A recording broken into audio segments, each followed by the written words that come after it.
I think it's recording. This is just for blog posts that are coming from the Hoth, and you want to publish them onto a Webflow website. You're going to get a link something like this, drive.google.com, and it's going to have an article and then an image. You'll have to download both of these. So download. I'm just going to save it to my desktop, and then download. And then you want to open webflow.com/dashboard. Mine's already logged in, but the password for this is in our master site list. You can find our username and password for that.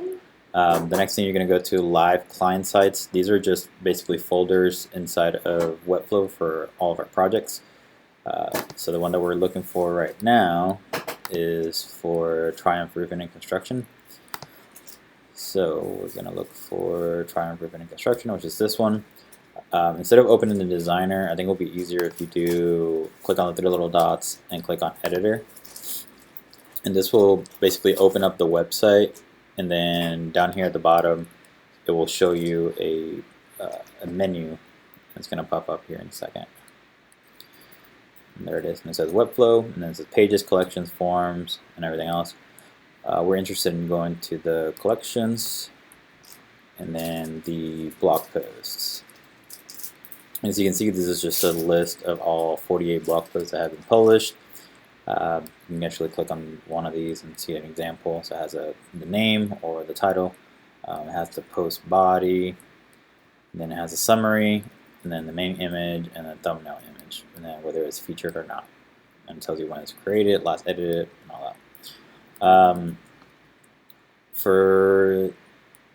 So in order to do a brand new one, you're going to do create new blog post, that green button right here. And then what we want to do is the article.html that you downloaded, you can click on it or double click on it if you have it on your desktop, and it will open up on your web browser. And this will show you basically the whole article with the links and everything. So what you want to do is the very top thing right here is going to be the header, so you use Control Copy, and then here Control Paste, and that's the title of the blog post. And then what I do is I just grab it from here, and I go all the way down, make sure I Control Copy everything, and then I put it all in the blog post. You do want to get rid of this, the keywords. I don't know why they put that in there. We just want to delete that. And then this right here, it's always in bold, and it's just like a little sentence right after the heading. It's usually an H6.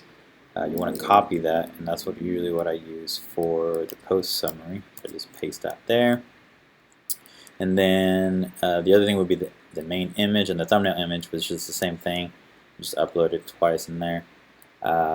But the thing with this is that it's around 500 kilobytes. So the image and the blog posts are all from the other service called the Hoth, and they just give these to us and we put them here.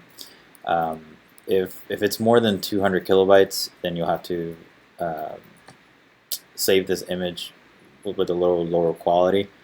So right now it's at 500 kilobytes. So usually what I do is I open up Photoshop, and then File, Open. I saved it in my desktop. I click on the image.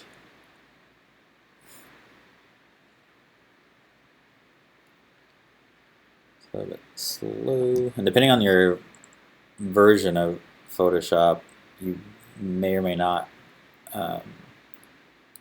have this right here, the Save for Web. It might be, if you have a newer version, I have CS6, but I think if you have a newer version, it might be under Export, and it's going to say Save for Web, I think Legacy or something like that. But this is usually what I use just because it's pretty easy. So I do Save for Web, and then this right here will tell you the size of this image right now. So it's at 400 kilobytes. And again, we want to be around 200. So there's two things that you can play around with. One is the quality of the image, and then the other one is the size of the image.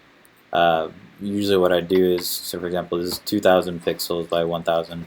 That's 100%. So So we can probably go 50%, and I click enter, and then you can see here that it went down to 147 kilobytes. That's technically really good for a picture of that size. But you can also play around with this. So you can actually, I wouldn't go medium or low, but you could probably go high, and you see it goes even further down, 79 kilobytes. Or you can actually go maximum. Yeah, it's 315, so that's a little bit too much. So we can keep it up very high for 147 kilobytes. So you save the image. Just gonna do that, and that's it with Photoshop. All I'm doing is just reducing the size of that image, so it's not a huge image on the website.